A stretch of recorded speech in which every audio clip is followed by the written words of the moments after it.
Em março de 2020, as nossas vidas foram transformadas. Entrava no Brasil a Covid-19. A partir desse acontecimento, as aulas e eventos públicos foram suspensos. Palavras como máscaras, distanciamento e álcool se tornaram mais recorrentes nos noticiários e no cotidiano. Dentro desse contexto, então, o que é viver em pandemia?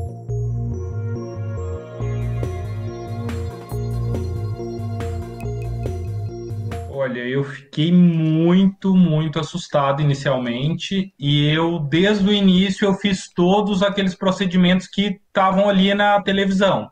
Mas a questão da máscara é que pegou mesmo, porque aí foi algo que para mim particularmente foi muito inédito assim, né? E aí como nós tivemos que manter, inclusive para os nossos pais e avós, né, digamos esses cuidados para sair, para comprar os mantimentos para eles, inclusive, né, para nós e para eles, então a gente continuou tendo que ter essas saídas com certa regularidade e aí realmente o uso de máscara e de álcool gel foi diferencial, assim, né? Como eu convivo com uma pessoa que é de um grupo de risco, o primeiro procedimento foi de assim que se teve essa indicação, além daquelas primeiras medidas básicas de higiene, foi realmente buscar um distanciamento o mais eficaz possível. Eu tenho um trabalho que segue em regime semipresencial, então a gente tem dias de home office, dias de trabalho presencial, mas aos poucos a gente conseguiu adaptar alguns processos e, dentro do possível, aquilo que é mais burocrático, por assim dizer, foi se encaminhando para o home office. Hoje a gente está com bastante coisa sendo feita digitalmente. As primeiras semanas ali foram mais de ajustes, né? Nós tivemos muito auxílio dos funcionários da área de informática, onde nós conseguimos acessar remotamente os documentos através dos nossos computadores da fundação, né? O ritmo de trabalho fica um pouco mais lento, não necessariamente por conta das demandas de trabalho, porque elas continuam praticamente iguais, mas por conta da reorganização do trabalho. Dando o meu exemplo, como eu tenho duas crianças em casa, uma de 8 outra de 2 anos, eu tenho que me ajustar também aos horários delas, né? O meu companheiro, né, pai da Olivia, que a gente mora juntos, né, só nós três, ele tinha 40 horas aula, ele é professor de história também, e estava cursando um doutorado. Então, quando a gente viu que a gente ia precisar de alguém para ficar com a Olivia o tempo inteiro, não é ficar com ela, né? Mas é dar toda a assistência, continuar fazendo as atividades, controlar a ansiedade, que para a gente estava pegando demais ali no meio do ano. Imagina para ela não estava sabendo lidar com esses sentimentos. A gente optou que eu ia fazer só coisas, como que eu vou dizer? Era um momento de um sacrifício, assim, da minha parte, porque o Renato precisava, né, continuar com as atividades dele. E eu, então, me dediquei quase exclusivamente à Olivia. No princípio, assim, no primeiro mês, naquele mês, me ajudou bastante, assim, eu consegui descansar porque eu estava muito na correria. Aí depois, né, com as aulas online, problemas de conexão, sempre tive, eu acho que problemas com conexão, não de uso dos utensílios ali digitais e tal, eu sempre me virei bem com isso, mas problemas mesmo da própria internet, da conexão, e acabou que dobrou o trabalho depois de um tempo, né? Então, tinha que corrigir os que já tinha na plataforma, tinha que corrigir os que tinham feito em casa, e também planejar para né, esses dois grupos.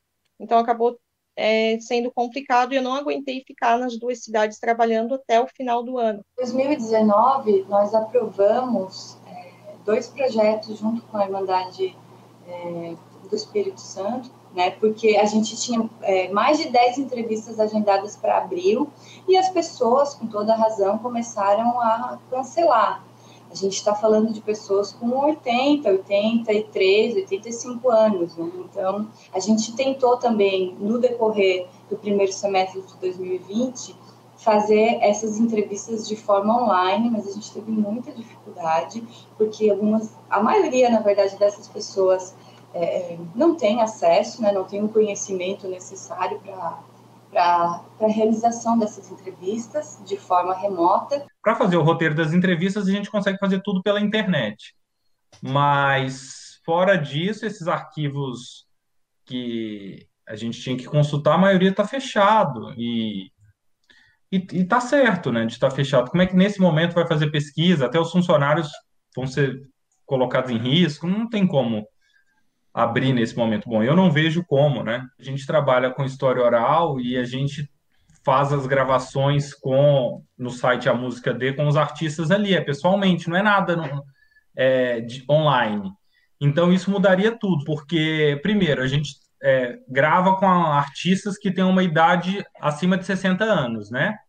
Então, é uma preocupação muito grande. Você tem que estar preocupado, por mais que a gente estivesse fazendo o distanciamento social e tivesse ali no momento da gravação, com uma distância mínima, gravando de máscara, só o artista sem máscara, porque ele ia aparecer no vídeo, muda tudo, né? Desde 2012 a gente já vinha trabalhando, né, com esse trabalho com essa ideia de disponibilizar o material online. Então, é algo que não alterou muito a rotina. Então, já era algo que a gente fazia, né, de modo a facilitar também a demanda das pessoas.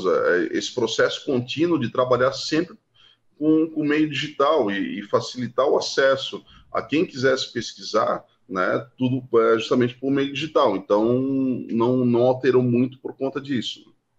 E a rotina e os trabalhos, os projetos, eles continuam nessa levada da questão da digitalização. Que a pandemia levou a diferentes caminhos em diferentes cidades, naqueles centros que são menos centrais, né, que não são Rio de Janeiro e São Paulo, que são os principais carnavais de escolas de samba em termos de projeção nacional. Nesses que não são do eixo Rio-São Paulo, você teve uma adesão muito rápida à ideia de que, ok, não vamos desfilar porque não é possível. Para 2022 a perspectiva é bastante incerta, bastante difícil.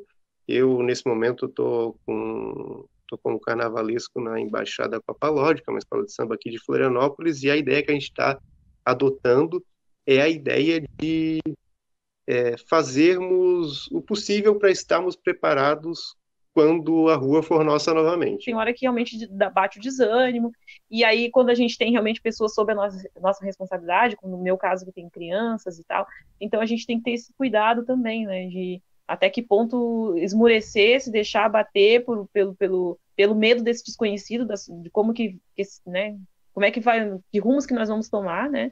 Então, acho que esse é o principal impacto, assim, na saúde. No meu caso, eu vejo muito essa questão da saúde mental, que é também uma questão bastante desafiadora, né? E sem contar que, aí, enquanto historiadora também, né, a gente sabe, e aí eu acho bastante interessante que como historiadora, e não só por ser historiadora, mas também por coincidentemente ser historiadora do tempo presente, né, no caso a minha formação ela é toda na UDESC, então a pós-graduação ela é toda voltada para isso, e a gente tem muito essa questão da discussão do testemunho, né, do historiador que ao mesmo tempo é testemunho do próprio acontecimento, então é muito interessante a gente também pensar por esse aspecto, agora falando mais como historiadora mesmo, né.